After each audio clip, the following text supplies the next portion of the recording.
तो हमने बच्चे रेस्पिरेटरी ट्रैक के बारे में बात कर लिया, लंग्स के बारे में बात कर लिया, एल्वेलाई के बारे में बात कर लिया।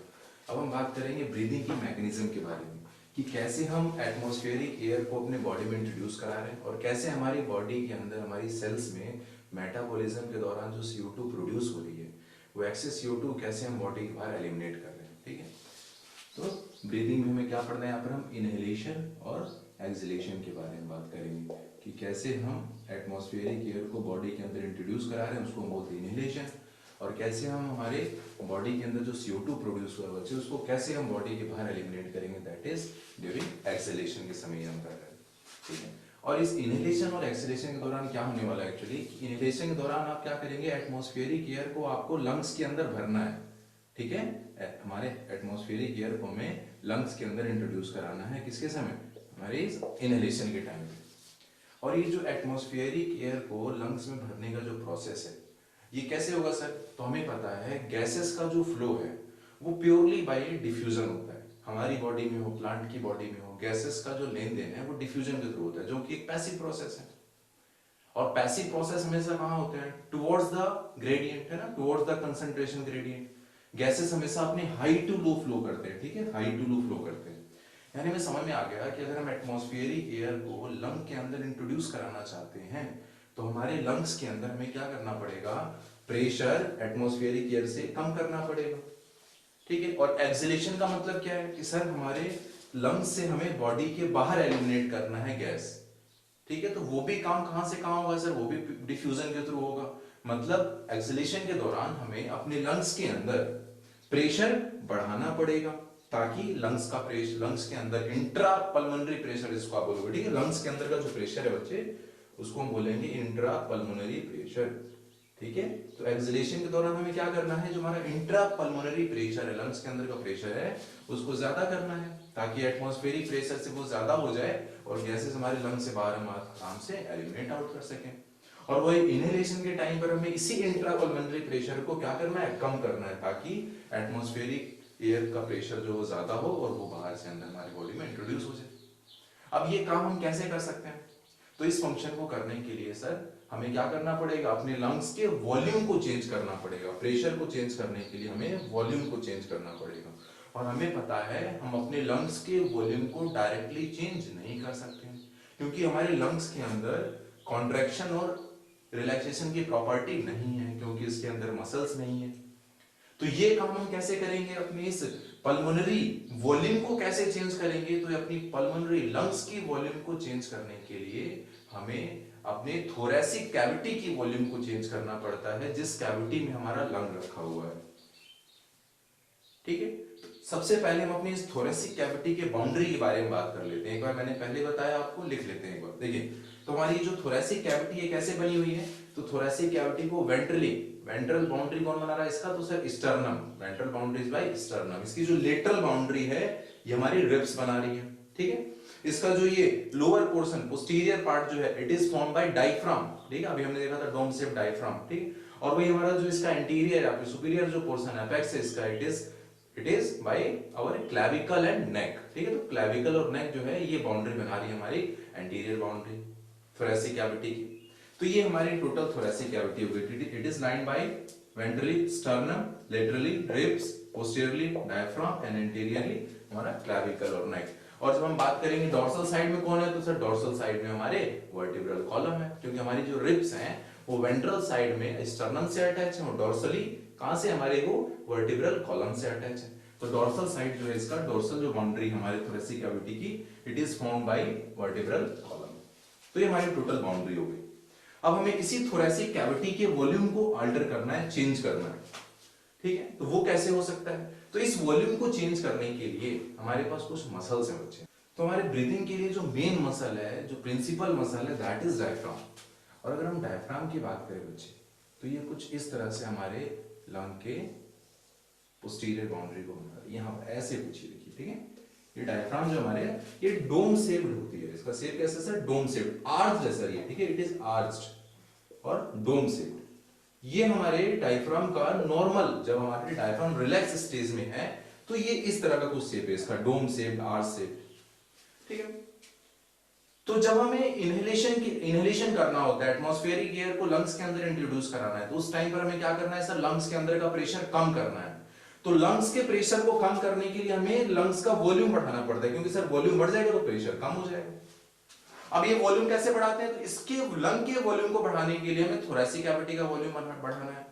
तो उस टाइम पर सबसे पहले क्या करें, हमारे जो डायफ्राम है बच्चे, ये डायफ्राम की मसल्स जो है ये कॉन्ट्रैक्ट कर जाती है, ठीक है। और जब डायफ्राम के मसल्स में कॉन्ट्रैक्शन होता है तो ये जो आपको आर्च शेप्ड, ये डोम शेप जो डायफ्राम दिख रहा है ये फ्लैट हो जाता है, इट बिकम्स फ्लैट। और जब हमारा डायफ्राम फ्लैट हो जाएगा तो सर जब ये डोम शेप था तो इसने कहीं ना कहीं जो लंग्स है, देख रहे हैं लंग्स को धक्का देके ऊपर किया हुआ है, ठीक है। लंग को माने क्या कर रखा है, धक्का देके ऊपर किया हुआ, मतलब हमारी थोरेसिक कैविटी को इसने रिड्यूस किया हुआ है, ठीक है। इन डोम शेप होने की वजह से हमारी थोरेसिक कैविटी जो तो रिड्यूस्ड है, कम हो गई सर, है ना। और जब यही फ्लैट होगा तो हमारी थोरेसिक कैविटी क्या कर जाएगी सर, वो एक्सपैंड कर जाएगी सर, ठीक है। तो इस तरह से हमारी थोरेसिक कैविटी हमारे डायफ्राम के कॉन्ट्रैक्शन की वजह से, डायफ्राम के फ्लैट होने की वजह से हमारी थोरेसिक कैविटी एक्सपैंड कर गई। और ये जो एक्सपेंशन हुआ है ये कैसे हुआ है सर, तो ये एक्सपेंशन हुआ है एंटीरियर पोस्टीरियर एक्सिस में, ठीक है। एंटीरियर पोस्टीरियर एक्सिस में हमारा जो थोरेसिक कैविटी है वो एक्सपेंड कर जाएगा। तो सबसे पहला काम हमारे डायफ्राम ने किया, एंटीरियर पोस्टीरियर एक्सिस में हमारी थोरेसिक कैविटी को एक्सपेंड कर दिया। और हमारी थोरेसिक कैविटी के डायरेक्ट कांटेक्ट में हमारा होता है लंग्स। अभी हमने पढ़ा था जो हमारी पैराइटल प्लूरा है वो रिब्स से डायरेक्टली अटैच है। तो जैसे ही आपकी थोरेसिक कैविटी एक्सपेंड करेगी वो अपने साथ साथ सर लंग को भी एक्सपेंड करा देगी। तो हमारा लंग क्या हुआ, एंटीरियर पोस्टीरियर एक्सिस में एक्सपेंड करेगा। केवल इतना ही काम यहां पर नहीं होगा, इसके साथ साथ हमारी ये जो रिब्स है बच्चे, ठीक है, ये जो रिब्स है जो लेटरल बाउंड्री बना रही है हमारी थोरेसिक कैविटी, इन रिब्स के बीच में कुछ मसल्स पाई जाती हैं और उन मसल्स को हम बोलते हैं इंटरकॉस्टल मसल्स। क्या बोलते हैं उनको, इंटरकॉस्टल मसल्स।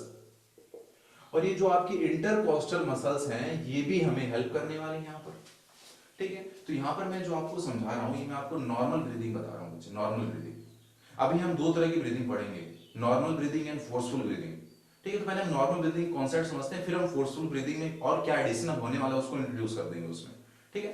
तो पहले अगर नॉर्मल ब्रीदिंग की बात करें तो ये जो इंटरकॉस्टल मसल्स यहां पर देख रहे हैं बच्चे, दो तरह के इंटरकॉस्टल मसल्स होती हैं हमारे लेवल पे, दो ही तरह के इंटरकॉस्टल मसल की बात करते हैं। एक को हम बोलते हैं internal intercostal muscle, internal intercostal muscle, और दूसरी हमारी है एक्सटर्नल इंटरकॉस्टल मसल, ठीक है। तो यहां पर हम अपनी इस एक्सटर्नल इंटरकॉस्टल मसल के बारे में डिस्कस करेंगे, क्योंकि हमारी जो ये इंटरनल इंटरकॉस्टल मसल है बच्चे, इसका नॉर्मल ब्रीदिंग में कोई रोल ही नहीं होता है।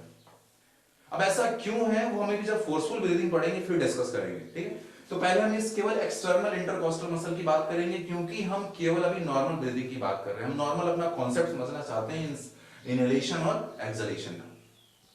तो इनहेलेशन के टाइम पे हमें क्या करना है, थोरेसिक कैविटी बढ़ानी है। थोरेसिक कैविटी हमने एंटीरियर पोस्टीरियर एक्सिस में तो बढ़ा लिया।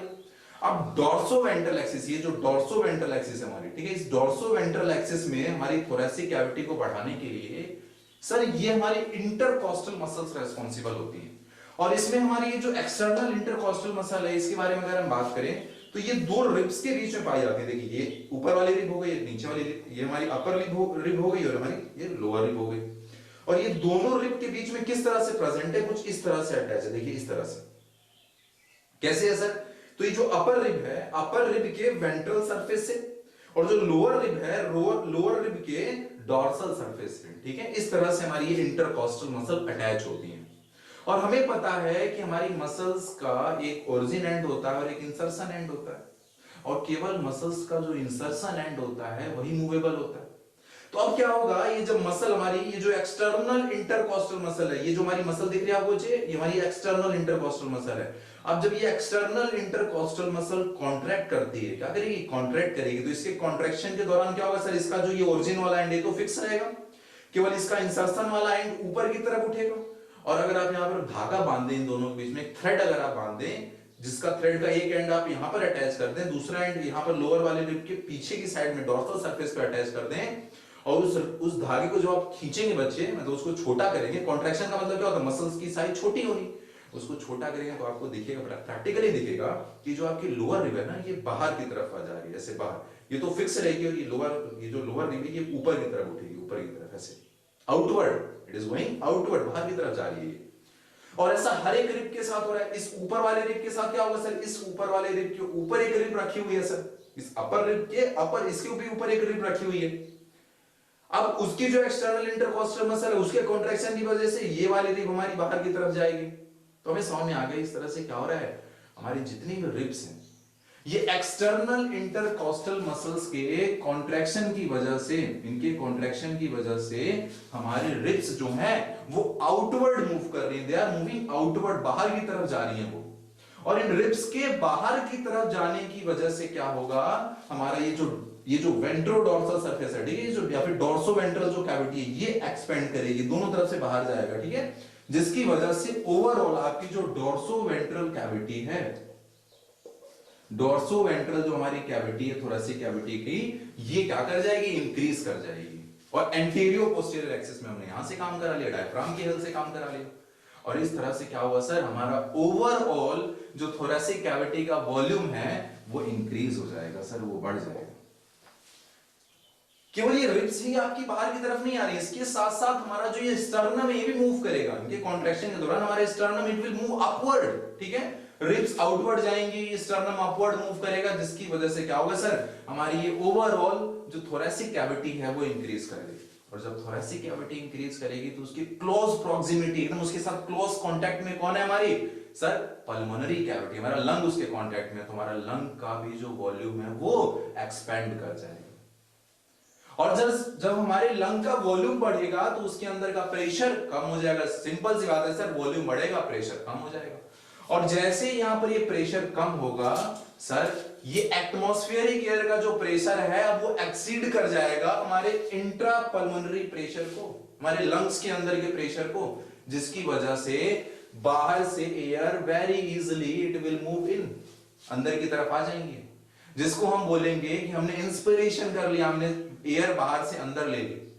अब ये इंस्पिरेशन के बाद एक और इंपॉर्टेंट यहां पर स्टेप चलने वाला है जिसको हम बोलते हैं एक्सचेंज ऑफ गैसेस। यहां पर क्या होने वाला है, यहां पर एक्सचेंज होने वाला है गैसेस का, वो हम अभी आगे डिस्कस करेंगे, हमारा अलग ही टॉपिक है एक्सचेंज ऑफ गैसेस कहां कहां होता है, ठीक है। तो अभी हम नॉर्मल अपने केवल इंस्पिरेशन और एक्सपिरेशन के बारे में बात करें, इनहेलेशन और एक्सहेलेशन के बारे में बात कर रहे हैं, ठीक है। तो ये क्या कर लिया हमने बताइए, यहां पर इनहेल कर लिया, एयर अंदर आ गए। अब इसके बाद क्या होगा सर, हो गया इनहेलेशन का काम हो गया, अब हमें एक्सहेलेशन करना है, एक्सहेल करना है, एयर को बाहर निकालना है, रिमूव करना है। इसके लिए क्या होगा सर, जो जो मसल जैसे जैसे कॉन्ट्रैक्ट की थी वो अपने नॉर्मल रिलैक्स स्टेज में चली जाएंगी। सर ये जो डायफ्राम जो फ्लैट हुआ है, जब ये रिलैक्स करेगा तो फिर से ये डोम शेप्ड हो जाएगा, और इसके डोम शेप्ड होते ही ये जो एंटेरियो पोस्टीरियर एक्सिस में जो ये आपकी कैविटी बढ़ी है, ये जो वॉल्यूम बढ़ा है, ये फिर से नॉर्मल हो जाएगा, ये डिक्रीज कर जाएगा, ये वॉल्यूम फिर कम हो जाएगा सर। ऐसे ही हमारी जो ये एक्सटर्नल इंटरकॉस्टल मसल के बारे में जो मैंने बताया, जैसे ये रिलैक्स होंगी फिर से जो रिब्स जो हमारी आउटवर्ड गई थी फिर से नॉर्मल आ जाएंगी, इनवर्ड आ जाएंगी सर। ये जो अपवर्ड हुआ था फिर ये डाउनवर्ड हो जाएगा स्टर्नम, और इस तरह से क्या होगा, ये जैसे आपका एंटेरियो पोस्टीरियर एक्सिस में आपका जो वॉल्यूम कम हुआ है उसी तरीके से डोर्सो वेंट्रल एक्सिस में भी हमारा वॉल्यूम कम हो जाएगा। मतलब कि ओवरऑल जो थोरेसिक कैविटी का वॉल्यूम है it will reduce, thoracic cavity का ओवरऑल वॉल्यूम जो है वो क्या हो जाएगा, रिड्यूस हो जाएगा सर। जिसकी वजह से वॉल्यूम कम होते ही क्या होगा, प्रेशर बढ़ेगा, और जैसे ही लंग्स के अंदर का प्रेशर बढ़ेगा, अब ये प्रेशर हमारे एटमॉस्फेरिक एयर के प्रेशर से ज्यादा हो जाएगा, जिसकी वजह से लंग्स के अंदर से एयर बाहर चली जाएगी, जिसको हम बोलेंगे कि हमने क्या कर दिया, एक्सहेल कर दिया, दिस इज एक्सहेलेशन। तो हमने इनहेलेशन और एक्सहेलेशन के बारे में बात कर ली बच्चे। अगर इन प्रोसेस के बारे में बात करें तो हमारा जो इनहेलेशन होता है ये एक्टिव प्रोसेस होता है, इट इज एक्टिव प्रोसेस, और एक इनहेलेशन का ड्यूरेशन अगर हम देखें तो इट इज नियरली 2 सेकेंड। और वही जब हम बात करते हैं एक्सहेलेशन की तो ये पैसिव प्रोसेस होता है, एक्सहेलेशन जो है बच्चे इट इज पैसिव प्रोसेस, और इसके ड्यूरेशन की जब आप बात करोगे तो इट इज नियरली 3 सेकेंड, ठीक है। यानी हमने अपने इंस्पिरेशन और एक्सपिरेशन के बारे में बात कर लिया, और यहां पर ये जो अपने नॉर्मल ब्रीदिंग की बात की, जो नॉर्मल मैंने आपको भी बताया कि हम नॉर्मल ब्रीदिंग की बात करेंगे, हम फोर्सफुल ब्रीदिंग की बात करेंगे। इस नॉर्मल ब्रीदिंग को हम एब्डोमिनल ब्रीदिंग भी बोलते हैं, दिस नॉर्मल ब्रीदिंग, और क्या बोलते हैं इसको हम, एब्डोमिनल ब्रीदिंग, नॉर्मल और एब्डोमिनल ब्रीदिंग,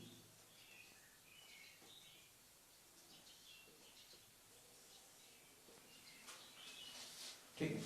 और इस नॉर्मल और एब्डोमिनल ब्रीदिंग के लिए जो प्रिंसिपल मसल है, ठीक है, that is diaphragm.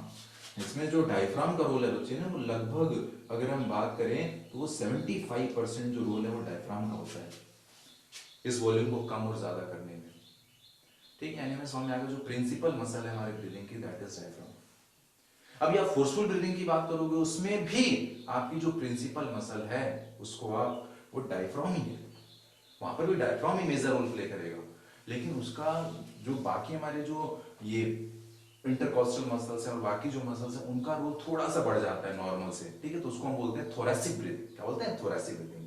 Forceful breathing को हम थोरैसिक ब्रीदिंग बोलते हैं। क्या थोरैसिक ब्रीदिंग बोलने से क्या डायफ्राम का रोल कम हो गया क्या? नहीं सर, डायफ्राम का रोल अभी भी ज्यादा है, लेकिन पहले से थोड़ा कम हो गया। ठीक है, पहले से कम हो गया, पहले के कंपेयर में हमारी जो बाकी मसल्स है उनका रोल थोड़ा बढ़ गया। ठीक, यहां पर अगर 65% है तो वहां पर 60%, उससे यहां 75% वहां पर 60% हो गया, 65% हो गया। लेकिन ओवरऑल वहां पर भी ज्यादा रोल किसका है? आपके डायफ्राम का भी है। इसलिए आपको जब ब्रीदिंग की बात आएगी, इनहेलेशन एक्सहेलेशन की बात आएगी, तो बोलोगे प्रिंसिपल मसल कौन है, तो बोलोगे आप डायफ्राम है। मेन मसल कौन है? डायफ्राम। ठीक है, एक्सीडेंट हुआ, कौन, अगर एक्सीडेंट हुआ तो पूछेगा कि सडन डेथ हो गई पर्सन की, क्यों डेथ हो गई, तो उसमें अगर एक ऑप्शन ये लिखा हुआ है सर कि डायफ्राम रप्चर हो गया जिसकी वजह से वो सांस नहीं ले पा रहा था इसलिए डेथ हो गई, तो ये करेक्ट ऑप्शन जाएगा आपको। ठीक है, आप बाकी सब चीजें जो उसको हम नेगलेक्ट कर देंगे हम। तो ये थे बात, क्या देखा हमने कि डायफ्राम जो है it is a muscular plate, ठीक, और डोम शेप्ड है सर, नॉर्मली है ना, नॉर्मली डोम शेप्ड है, और जब इसकी मसल कॉन्ट्रैक्ट करती है तो ये फ्लैट हो जाता है, और इसके फ्लैट होने की वजह से थोरैसिक वॉल्यूम बढ़ गई सर। और वो कैसे बढ़ी? एंटीरियर पोस्टीरियर एक्सिस में बढ़ गई थोरैसिक वॉल्यूम। ठीक है, और रिब्स की बात करेंगे तो रिब्स के बीच में इंटरकॉस्टल मसल्स प्रेजेंट है, दो तरह की हैं, एक्सटर्नल इंटरकॉस्टल और इंटरनल इंटरकॉस्टल मसल। ठीक है, due to contraction of external intercostal. क्यों एक्सटर्नल इंटरकॉस्टल की केवल बात कर रहे हैं? क्योंकि हम नॉर्मल ब्रीदिंग का फेनोमेनन मैकेनिज्म समझ रहे हैं यहां पर। ठीक है, और उसमें इंटरनल इंटरकॉस्टल मसल का कोई रोल ही नहीं होता है। Due to the contraction of the external intercostal muscle, ribs क्या हो जाएंगे? They are pulled outward and sternum is pulled upward, जिसकी वजह से थोरैसिक वॉल्यूम बढ़ेगा। और कौन सी एक्सिस में बढ़ेगा? इन डोर्सोवेंट्रल एक्सिस। डोर्सोवेंट्रल एक्सिस में इन्होंने बढ़ा दिया, एंटीरियर पोस्टीरियर एक्सिस में इन्होंने बढ़ा दिया, तो ओवरऑल हमारी थोरैसिक वॉल्यूम बढ़ गया। नॉर्मल ब्रीदिंग के बारे में बात कर लिया। नॉर्मल ब्रीदिंग में इंस्पायरेशन के टाइम पर क्या देखा हमने कि डायफ्राम और एक्सटर्नल इंटरकॉस्टल मसल आपकी कॉन्ट्रैक्ट हो रही है, जिसकी वजह से थोरैसिक वॉल्यूम आपकी बढ़ गई थी, जिसकी वजह से पल्मोनरी वॉल्यूम बढ़ गई थी, है ना, और वॉल्यूम बढ़ने की वजह से प्रेशर कम हो गया था। वहीं जब एक्सपायरेशन की बात करोगे आप, यहाँ पर डायफ्राम और एक्सटर्नल इंटरकॉस्टल मसल इनका रिलैक्सेशन हो गया था, जिसकी वजह से थोरैसिक वॉल्यूम, पल्मोनरी वॉल्यूम सबके सब क्या हो गए थे? कम हो गए थे, प्रेशर बढ़ गया था। ये सारी चीजें हमने यहाँ पर डिस्कस किया। वहीं अगर हम फोर्सफुल ब्रीदिंग की बात करें तो फोर्सफुल ब्रीदिंग में भी फोर्सफुल एक्सपायरेशन, फोर्सफुल इनहेलेशन, है ना। तो फोर्सफुल इनहेलेशन और फोर्सफुल एक्सपायरेशन के टाइम पर क्या होता है? तो इनहेलेशन के टाइम पर सर हमें जो नॉर्मल, जितनी नॉर्मल हम थोरैसिक कैविटी बढ़ा रहे थे उससे कुछ और ज्यादा थोरैसिक कैविटी हमें एक्सपेंड करनी पड़ेगी ताकि हम और ज्यादा उसमें एयर भर पाए। तो उस काम के लिए क्या होता है सर, पहले जितना नॉर्मल कर रहे थे वो तो करोगे ना, नॉर्मल से ज्यादा कुछ एडिशनल काम हमें करना पड़ेगा यहाँ पर।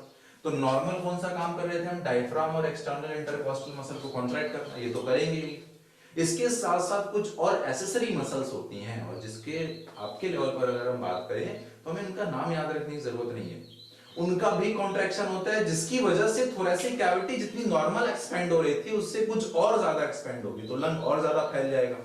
लंग और ज्यादा फैल जाएगा तो वॉल्यूम और ज्यादा बढ़ गई, इंट्रापल्मोनरी वॉल्यूम और बढ़ गई, तो सर और ज्यादा उसमें एयर हम भर सकते हैं। ठीक है, प्रेशर कम होने की वजह से। और वहीं हम जब एक्सपायरेशन की बात करते हैं तो फोर्सफुल एक्सपायरेशन के टाइम पर क्या हो रहा है सर, जो हमारा डायफ्राम और एक्सटर्नल इंटरकॉस्टल मसल है वो तो रिलैक्स करेंगे। अब फोर्सफुल एक्सपायरेशन में क्या करना है? जितनी हमने नॉर्मल एयर बाहर निकाल रहे हैं उससे कुछ ज्यादा और एयर बाहर निकालनी है हमको, तो थोड़ा और ज्यादा कैसे निकाल सकते हैं? तो सर जितना पहले हम लंग को कंप्रेस कर रहे थे उससे थोड़ा और ज्यादा कंप्रेस करना पड़ेगा, थोरैसिक वॉल्यूम, पल्मोनरी वॉल्यूम और कम करनी पड़ेगी ताकि प्रेशर और ज्यादा बढ़ जाए। तो पहले नॉर्मल जो काम किया वो तो कर दिया हमने, अब ये एडिशनल फंक्शन के लिए कौन है हमारे पास? तो अब यहां पर फंक्शन आता है, रोल आता है हमारे इंटरनल इंटरकॉस्टल मसल का। मैंने बताया था आपको कि internal intercostal muscle normal breathing में उनका कोई रोल नहीं है, they do not participate in normal breathing. ठीक है, उनका काम कहां पर आता है? फोर्सफुल ब्रीदिंग में, and that is also during forceful expiration. क्या कर रही है? तो सर इनके ओरिजिन और इंसर्शन के हिसाब से पता चल जाएगा। देखिए ये हमारी 2 रिब्स हो गई, और 2 रिब्स के बीच में ही क्या आने वाली है हमारी, एक्स्ट्रा इंटरनल इंटरकोस्टल भी आएंगे। अब ये जो आपकी इंटरनल इंटरकोस्टल मसल होती है उनका ओरिजिन वो कुछ इस तरह से अटैच है, देख रहे हैं, ये इस तरह से, ये आपकी अपर रिब और ये लोअर रिब, अपर रिब के डॉर्सल बॉडी सरफेस पर और लोअर रिब के वेंट्रल बॉडी सरफेस पर, ये वेंट्रल हो गया और ये पीछे वाला हिस्सा डॉर्सल हो गया, इस तरह से कुछ अटैच है।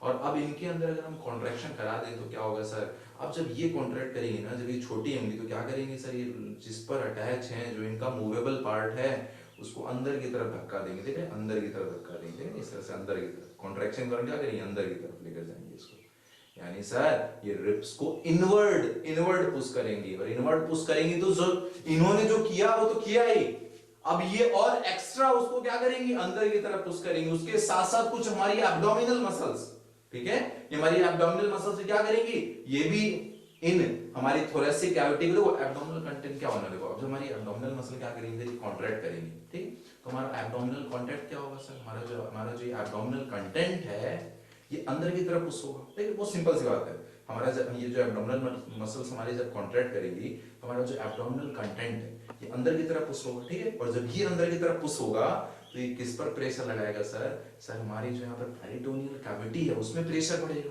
ठीक है, और एब्डोमिनल कैविटी को थोरेसिक कैविटी से डिवाइड करने वाला इनके बीच की जो बाउंड्री लाइन होती है दैट इज डायफ्राम, ठीक है, हमारे जो डायफ्राम होता है बच्चे ने, diaphragm it is the dividing boundary between thoracic cavity and abdominal cavity, ठीक है। अब जब ये एब्डोमिनल कैविटी के अंदर क्या हुआ सर, एब्डोमिनल मसल्स हमारी कॉन्ट्रैक्ट कर रही है, एब्डोमिनल मसल्स अब कॉन्ट्रैक्ट कर रही है तो एब्डोमिनल कंटेंट पे प्रेशर बढ़ेगा, ठीक है, अब जब उन पर प्रेशर बढ़ेगा तो क्या करेंगी सर, वो धक्का देंगी इधर डायफ्राम को, तो डायफ्राम पहले ही अपने नॉर्मल स्टेज में पहुंच चुका है जिसकी वजह से एंटेरियो पोस्टीरियर एक्सिस में वॉल्यूम कम हो चुकी है।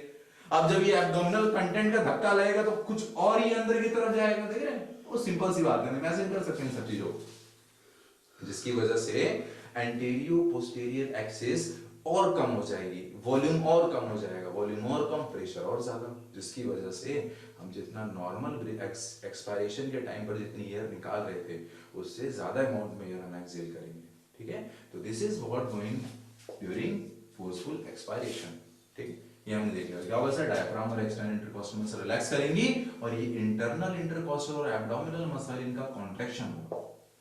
अब शायद आपको रटना नहीं पड़ेगा, ठीक है, थोड़ा सा वहां पर अगर दिमाग लगाएंगे तो याद आ जाएगा सब।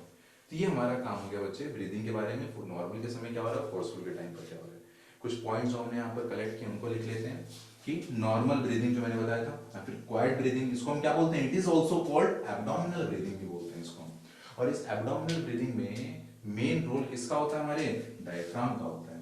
सर डायफ्राम का मेन रोल तो हर जगह है लेकिन यहाँ पर थोड़ा ज्यादा रोल है, मैं यहाँ पर बोलूँ इनका डायफ्राम का रोल यहाँ पर 75% है, ठीक है, और बाकी का 25% है बाकी जो मसल्स हैं। और वही जब आप बात करोगे दूसरा हमारी जो फोर्सफुल ब्रीदिंग है, हमें पता है क्या, वही दूसरी लाइन लिखी हुई है कि most important muscle for inhalation कौन है, डायफ्राम, मोस्ट इंपोर्टेंट मसल हो जाएगी, ठीक है, इस पे कई बार क्वेश्चन आए हुए हैं। दूसरा क्या हो जाएगा हमारा, जब हम हमारे पास एक और एबिलिटी है, क्या चीज सर, हम अपने strength of inspiration and strength of expiration को बढ़ा और घटा सकते हैं, ठीक है, हम चाहकर ज्यादा एयर भर सकते हैं, चाह के ज्यादा एयर निकाल सकते हैं, और इसी को तो क्या बोलते हैं, फोर्सफुल ब्रीदिंग, ठीक है, अगर अपने नॉर्मल से ज्यादा हमने बढ़ा दिया इंस्पायरेशन या फिर expiration, this is called forceful breathing. और ये फोर्सफुल ब्रीदिंग को और क्या नाम दिया हम लोगों ने, तो इस फोर्सफुल ब्रीदिंग को हम बोलते हैं thoracic breathing, this forceful breathing is also called thoracic breathing. अब थोरेसिक ब्रीदिंग क्यों बोला, कि यहाँ पर रिब्स ज्यादा काम कर रही है, क्या रिब्स की मसल ज्यादा काम कर रही है, नहीं सर, यहाँ पर डायफ्राम से कम ही काम हो रहा है उनके द्वारा, लेकिन जितना वो नॉर्मल में काम कर रहे थे उससे थोड़ा ज्यादा काम करेंगे, ठीक है। नॉर्मल ब्रीदिंग में अगर हमारा डायफ्राम का जो कंट्रीब्यूशन है वो अगर 75% है तो फोर्सफुल ब्रीदिंग में हमारे डायफ्राम का कंट्रीब्यूशन 60 to 65% आ जाएगा, ठीक है, बस इतना समझना है। तो इसको हमने थोरेसिक फोर्सफुल ब्रीदिंग को थोरेसिक ब्रीदिंग क्यों बोला, क्योंकि ribs play more role than normal breathing, को साफ साफ लिखा मैंने, more role than normal breathing, normal से ज्यादा कर रहे हैं, ठीक है, डायफ्राम से ज्यादा नहीं कर रहे। तो वो लिख लेते हैं क्या क्या देखा हमने बच्चे, इंस्पायरेशन जो है टाइम ड्यूरेशन की बात करें तो 2 सेकंड का होता है, और वही आपकी अगर एक्सपायरेशन की बात करें तो ये 3 सेकंड का होता है। कैसा प्रोसेस हमारा इंस्पायरेशन, ये एक्टिव प्रोसेस है, ये पैसिव प्रोसेस है। एक्सपायरेशन देखा अभी हमने, डायफ्राम और एक्सटर्नल इंटरकॉस्टल मसल इंस्पायरेशन के दौरान कॉन्ट्रैक्ट करती हैं और एक्सपायरेशन के दौरान रिलैक्स करती हैं। इनके कॉन्ट्रैक्शन की वजह से क्या हो जाएगा, थोरेसिक वॉल्यूम बढ़ जाएगा इंस्पायरेशन में और एक्सपायरेशन में कम हो जाएगा। प्रेशर क्या हो जाएगा लंग्स पे, लंग्स के अंदर का प्रेशर कम हो जाता है, ठीक है, इंस्पायरेशन के दौरान, और यहाँ पर लंग्स के अंदर का प्रेशर बढ़ जाएगा। पल्मोनरी वॉल्यूम के बारे में क्या बोलेंगे सर, पल्मोनरी प्रेशर क्या हुआ, प्रेशर यहाँ पर कम हुआ तो वॉल्यूम यानी बढ़ी है, वॉल्यूम बढ़ी है तो प्रेशर कम हुआ, ठीक है, वॉल्यूम बढ़ जाएगी, वहां पर वॉल्यूम कम हो जाएगी। इंट्रा पल्मोनरी लंग्स के अंदर का अगर हम प्रेशर देखेंगे, इंट्रा पल्मोनरी लंग्स के अंदर का प्रेशर क्या हो जाएगा, इंस्पायरेशन के दौरान एटमॉस्फेरिक प्रेशर से कम होता है, इसीलिए तो एटमॉस्फेयर से एयर हमारे लंग्स के अंदर जा रही है, ठीक है, और एक्सपायरेशन के दौरान ये ज्यादा होता है। लंग्स की बात करें तो लंग्स क्या करेंगे, दे विल एक्सपैंड, ठीक है, लंग्स क्या करेंगे, एक्सपैंड करके इंस्पायरेशन के दौरान, वही एक्सपायरेशन के दौरान हमारा जो लंग है इट विल कंप्रेस, ठीक है। एक यहाँ पूछा है ये इंट्रा प्लूरल प्रेशर के बारे में अगर आपसे पूछ दिया जाए तब क्या बताएंगे आप, और याद रखिएगा भूल जाते हैं वहां पर इंट्रा पल्मोनरी इंट्रा प्लूरल लगभग एक जैसा टर्म लगता है हमको वहां पर, ठीक है। तो इंट्रा पल्मोनरी का मतलब होता है सर, इंट्रा पल्मोनरी का मतलब हुआ लंग्स के अंदर का प्रेशर, ठीक है, लंग्स के अंदर का प्रेशर, और इंट्रा प्लूरल प्रेशर का मतलब हुआ बच्चे इस प्लूरल फ्लूइड का प्रेशर। देखिए प्लूरल, ये प्लूरल कैविटी अगर आपको याद हो, ठीक है, this is our pleural cavity of lung, और इस प्लूरल कैविटी के अंदर का जो प्रेशर होता है इसी को हम बोलते हैं इंट्रा प्लूरल प्रेशर।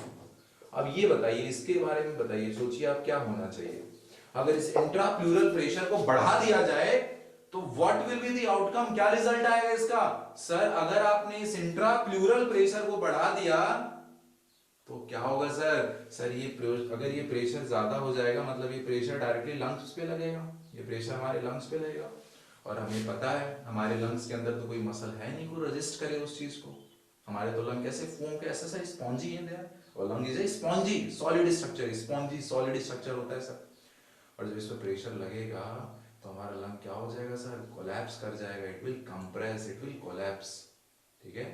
तो ये जो इंट्रा प्लूरल प्रेशर है, इंट्रा प्लूरल प्रेशर हमेशा नेगेटिव होना चाहिए सर, ये हमेशा नेगेटिव होना चाहिए, चाहे वो आप इंस्पायरेशन की बात करो या फिर आप एक्सपायरेशन की बात करो, ये याद रखना है बच्चे। और अगर कोई आपसे पूछ दे अगर ये इंट्रा प्लूरल प्रेशर पॉजिटिव हो गया तो क्या होगा sir, intra plural pressure positive हो गया मतलब वो अंदर की तरफ प्रेशर लगाना स्टार्ट करेगा, और हमारा लंग कैसा है, स्पॉन्जी स्ट्रक्चर है, और जब ये बाहर से अंदर की तरफ प्रेशर लगाएंगे तो हमारा लंग जो है वो कोलैप्स कर जाएगा। ब्रीथिंग पढ़ी बच्चे ह्यूमन की, यहाँ पर हमने देखा कि इंस्पायरेशन के दौरान हम क्या कर रहे हैं, हमने लंग्स का वॉल्यूम बढ़ा दिया जिसकी वजह से ऑटोमेटिकली अपने आप एटमॉस्फेरिक एयर हमारे लंग्स के अंदर मूव कर रही है, और इस तरह की जो ब्रीदिंग होती है इसको हम बोलते हैं नेगेटिव प्रेशर ब्रीदिंग, ठीक है। तो हमारे ह्यूमन मैमल्स की हम बात करें तो मैमल्स क्या शो करते हैं, दे शो नेगेटिव प्रेशर ब्रीदिंग, और इस नेगेटिव प्रेशर ब्रीदिंग होने की वजह से ही हम एक ही साथ ब्रीथ भी कर सकते हैं और खा भी सकते हैं, ठीक है। नहीं तो अगर ऐसा होता तो क्या होता है सर, एक एक घंटे हम कहीं पार्टी जाते हैं, खाते हैं, निपट जाते हैं वहीं पे, तो हम खाते रहते हैं, ब्रीथ करते रहते हैं, ऐसा क्यों हो पा रहा है, क्योंकि हमारी जो ब्रीदिंग है वो नेगेटिव प्रेशर ब्रीदिंग है।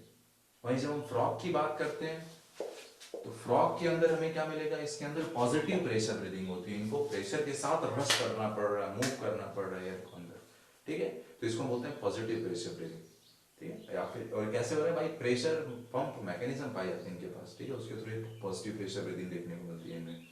ब्रीदिंग के बारे में बात कर लिया हमने, एटमॉस्फेरिक एयर को कैसे लंग के अंदर लाना है उसके बारे में बात कर लिया, हमारे लंग के अंदर से हमें वो CO2 रिच्ड एयर को कैसे बाहर निकालना है उसके बारे में बात कर लिया हमने, ठीक है।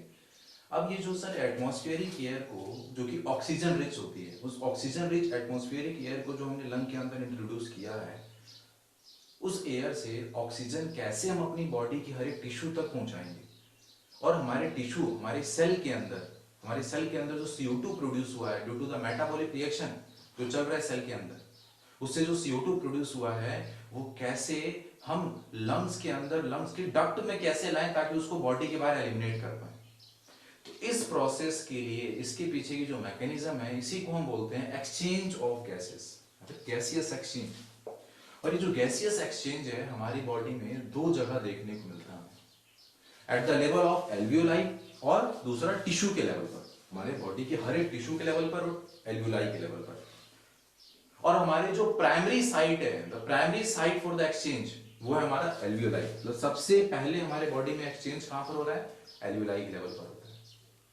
ठीक है, अब ये एक्सचेंज कैसे हो रहा है उसकी मैकेनिज्म हमें यहां पर देखनी है। उसका हमारे बॉडी में जो भी एयर एक्सचेंज होगी, जो भी गैसेस का एक्सचेंज होगा, वो उनके पार्शियल प्रेशर के हिसाब से होता है। ठीक है, जहां पर भी जैसे ऑक्सीजन जहां ज्यादा होगी वो अपनी हाई कंसंट्रेशन से लो कंसंट्रेशन की तरफ मूव करेगी, जो कि सिंपल डिफ्यूजन है, और CO2 जहां ज्यादा होगी वो अपनी हाई कंसंट्रेशन से लो कंसंट्रेशन की तरफ मूव करेगी।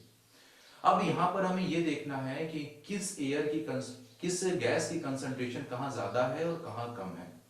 तो यहां पर जो कंसंट्रेशन की बात करेंगे वो हम पार्शियल प्रेशर के टर्म में बात करेंगे, क्योंकि गैसेस की बात कर रहे हैं तो पार्शियल प्रेशर की टर्म यूज करते हैं।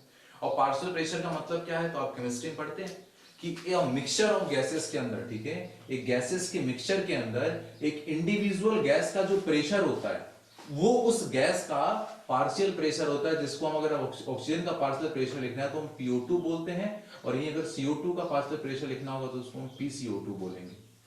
ठीक है, तो सिंपल सी बात है सर, ये गैसेस के मिक्सचर में जहां पे कई सारी गैसेस हैं, उस मिक्सचर में एक पर्टिकुलर गैस का क्या प्रेशर है, उसका क्या कंपोजिशन है, उसका क्या वहां पर कंट्रीब्यूशन है उस मिक्सचर के अंदर, वही उस गैस का पार्शियल प्रेशर होता है।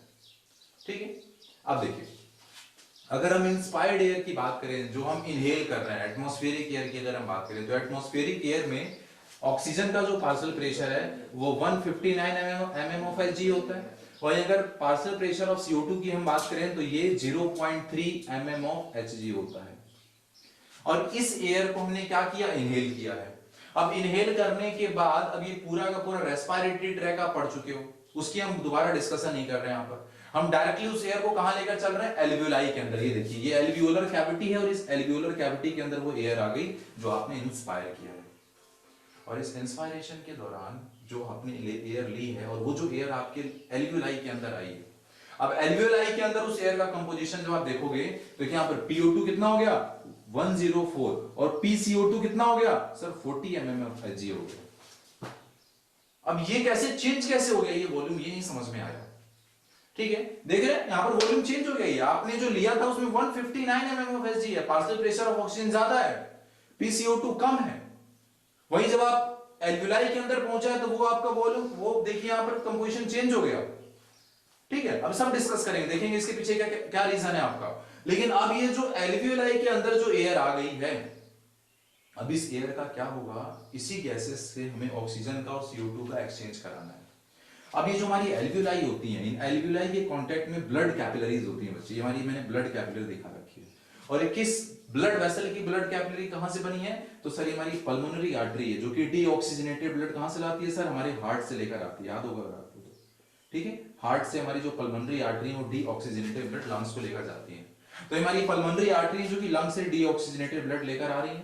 और जब डीऑक्सीजनेटेड ब्लड की हम बात करते हैं तो डीऑक्सीजनेटेड ब्लड के अंदर पार्शियल प्रेशर ऑफ ऑक्सीजन जो है PO2 वो होता है 40, और पार्शियल प्रेशर ऑफ CO2 जो है आपका, ठीक है, वो होता है 45। ये होता है हमारे डीऑक्सीजनेटेड ब्लड का कंपोजिशन। ठीक है, अब ये ऐसा जो ब्लड है जिसके अंदर ऑक्सीजन का पार्शियल प्रेशर 40 है और पार्शियल प्रेशर ऑफ CO2 45 है, ये ब्लड जब हमारी एल्वियोलर कैविटी से, एल्वियोलाई से जब पास होता है, ठीक है, तो इसके पासिंग के दौरान क्या होगा? अब यहां पर गैसेस का एक्सचेंज होगा। और वो एक्सचेंज किस तरह से हो रहा है अगर देखें तो देखिए, ये हमारी एल्वियोलर कैविटी के अंदर पार्शियल प्रेशर ऑफ ऑक्सीजन कितना है? 104, मतलब कि ज्यादा है ऑक्सीजन यहां पर। PCO2 कितना है? 40 है, और यहां पर इस डीऑक्सीजनेटेड ब्लड के अंदर PCO2 कितना है? 45, मतलब CO2 इधर ज्यादा है और एल्वियोलाई में कम है, और ऑक्सीजन एल्वियोलर कैविटी में ज्यादा है और हमारे ब्लड वेसल में कम है, जिसकी वजह से ऑक्सीजन जो है वो इजीली हमारे इस ब्लड कैपिलरी में आ जाएगा, और CO2 जो है वो चला जाएगा एल्वियोलाई के अंदर, जिसको हम बोलेंगे क्या हो गया? ये एक्सचेंज हो गया। और ये प्राइमरी एक्सचेंज है, सबसे पहला एक्सचेंज है हमारी बॉडी के अंदर जो है, it is the primary exchange, it is the primary exchange site. ठीक, अब सर ये एक्सचेंज कैसे पॉसिबल हो पा रहा है? तो ये जो एक्सचेंज जिस मेम्ब्रेन के थ्रू हुआ है, इस मेम्ब्रेन को हम बोलते हैं रेस्पिरेटरी मेम्ब्रेन। और हमसे पूछा जाता है कि ये जो रेस्पिरेटरी मेम्ब्रेन है, मतलब ये मेम्ब्रेन जिसके अक्रॉस एक्सचेंज हुआ है, इसमें कौन कौन सी लेयर आती है, कौन कौन मिलकर बना रहा है इस रेस्पिरेटरी मेम्ब्रेन को। तो इस रेस्पिरेटरी मेम्ब्रेन को मैंने यहां पर अलग से, ठीक है, तो इस रेस्पिरेटरी मेम्ब्रेन को कौन कौन बना रहा है, तो सर ये देखिए सिंपल सी बात है, ये हमारी एल्विलाई है और एल्विलाई की ये एपिथेलियम हो गई, तो एपिथेलियम ऑफ एल्वियोलाई। और किस चीज की बनी होती है हमारी एल्विलाई की एपिथेलियम, सिंपल स्क्वेमस एपिथेलियम, ठीक है, क्योंकि हमें पता है जहां पर भी हमें एक्सचेंज की जरूरत पड़ती है, लेन देन की जरूरत पड़ती है, वहां पर हम कौन सी एपिथेलियम लगाते हैं, सिंपल स्क्वेमस एपिथेलियम, ठीक है। तो हमारी एल्विलाई की जो एपिथेलियम हो गई, और क्या है सर इसके नीचे रखा हुआ है बेसमेंट मेम्ब्रेन, क्योंकि हमें पता है हमारी बॉडी की हर एक जो एपिथेलियल टिश्यू है वो बेसमेंट मेम्ब्रेन पर ही लैंड कर रही है, ठीक। तो ये बेसमेंट मेम्ब्रेन का सबस्टेंस हो गया, तो ये एपिथेलियम किसकी, एपिथेलियम ऑफ एल्वियोलाई, और बेसमेंट सबस्टेंस हो गया यहां पर। और उसके नीचे क्या हमारी ये ब्लड कैपिलरी हो गई, और ब्लड कैपिलरी की जो एपिथेलियम है उसको हम क्या बोलते हैं, endothelium, very good. Blood capillary की जो बाउंड्री होती है उसको हम एंडोथेलियम नाम ही देते हैं, याद हो अगर आपको, tunica externa, tunica media, tunica interna, और ट्यूनिका इंटरना को हम एंडोथेलियम कहते ही हैं। और हमारी जो कैपिलरीज होती हैं बच्चे, कैपिलरीज के अंदर केवल एक ही लेयर होती है, tunica interna, that is endothelium. और ऐसा हमने क्यों किया, क्योंकि सर हम एक्सचेंज कर पाए, ठीक है। अगर आपको पूरा नेटवर्क याद है, मैंने सर्कुलेटरी सिस्टम में पूरा नेटवर्क आपको बताया, पहले artery, arterioles, capillary, venules, when. तो मैंने बताया आपको कि जब आर्टरी हमारी है, आर्टरी का काम क्या होता है, हार्ट से ब्लड को बॉडी तक पहुंचाना, ठीक है, यही डेफिनेशन हमने पढ़ी। और हमारी वेन्स का काम क्या होता है, वेन्स का काम होता है हमारी बॉडी से ब्लड को हार्ट तक पहुंचाना। और जब ये दोनों मिलकर ही पूरा काम कर रही हैं, एक ब्लड वेसल आपके पास ऐसी है जो कि आपके हार्ट से बॉडी को ब्लड पहुंचा सकती है, दूसरी ब्लड वेसल ऐसी है जो कि आपके बॉडी से हार्ट को ब्लड पहुंचा रही है, तो फिर तीसरे तरह की ब्लड वेसल की जरूरत ही क्या पड़ी, फिर कैपिलरीज बनाने की जरूरत ही क्या पड़ी। तो सर कैपिलरी बनाने की जरूरत इसलिए पड़ी क्योंकि हमारी जो आर्टरी है, हमारी जो वेन्स हैं, इनकी जो वॉल होती है वो 3 लेयर मोटी होती है, इनकी जो वॉल है वो 3 लेयर मोटी होती है। और इतनी मोटी वॉल से इन ब्लड वेसल के अंदर जो भी न्यूट्रिएंट, जो भी गैसेस है वो बाहर नहीं निकल सकता। ये जो न्यूट्रिएंट लेकर चल रही है वो न्यूट्रिएंट अपनी सराउंडिंग के टिश्यू को, सेल को नहीं दे सकती। तो हम एक्सचेंज कर पाए, लेन देन कर पाए, उसके लिए हमें यहां पर क्या बनाना पड़ा, कैपिलरीज बनानी पड़ी। और इसीलिए कैपिलरीज के अंदर केवल एक ही लेयर हमने रखी है, ट्यूनिका इंटरना, जिसको हम बोलते हैं एंडोथेलियम, ठीक है। ये हमारे लिए एंडोथेलियम, क्योंकि मैंने इतना इसलिए मैंने आपको बताया बच्चे, क्योंकि जब आपसे क्वेश्चन आता है कि रेस्पिरेटरी मेम्ब्रेन में क्या क्या होता है, तो वहां पर आप ये कंफ्यूज करते हो, अच्छा ब्लड कैपिलरी की एपिथेलियम थी कि एल्वियोलाई की एंडोथेलियम थी, है ना, ऐसे कंफ्यूजन आते हैं, ठीक है। फिर ये भी लगता है एक बार तो, अच्छा इसकी एपिथेलियम है तो इसकी एपिथेलियम क्यों नहीं है, ठीक है, ऐसे ऐसे डाउट्स आते हैं हमें। तो सर हमें इतना सोचने की जरूरत ही नहीं है, ये ब्लड कैपिलरीज की जो यहाँ पर ये जो लेयर है, एक ही लेयर होती है, उसका नाम ही एंडोथेलियम है, ठीक है। तो यहाँ पर क्या आ जाएगा, endothelium of blood capillary, epithelium of alveoli, और इनके बीच में ये बेसमेंट सबस्टेंस, और ये तीनों मिलकर बनाते हैं रेस्पिरेटरी मेम्ब्रेन, जिसके अक्रॉस क्या होने वाला है, लेन देन, एक्सचेंज होने वाला है।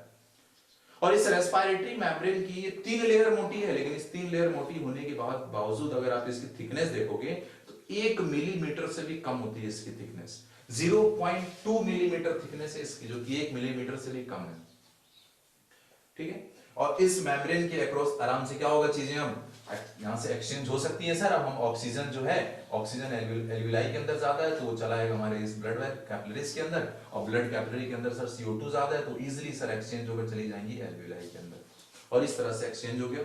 और ये हमारा प्राइमरी एक्सचेंज का साइट होता है एल्वियोलाई, हमने एक्सचेंज कर लिया। अब इधर आइए, फिर देखिए हमारी जो एल्वियोलाई है, अब इस एल्वियोलाई से, इस एल्वियोलाई के लेवल पर आपने एक्सचेंज कर लिया। अब इस एल्वियोलाई से आगे जो ब्लड वेसल, यही जो कैपिलरी बची, यही जो ब्लड कैपिलरी है, जब इस एल्वियोलाई से आगे चलेगी तो अब इसका कंपोजिशन चेंज हो चुका है।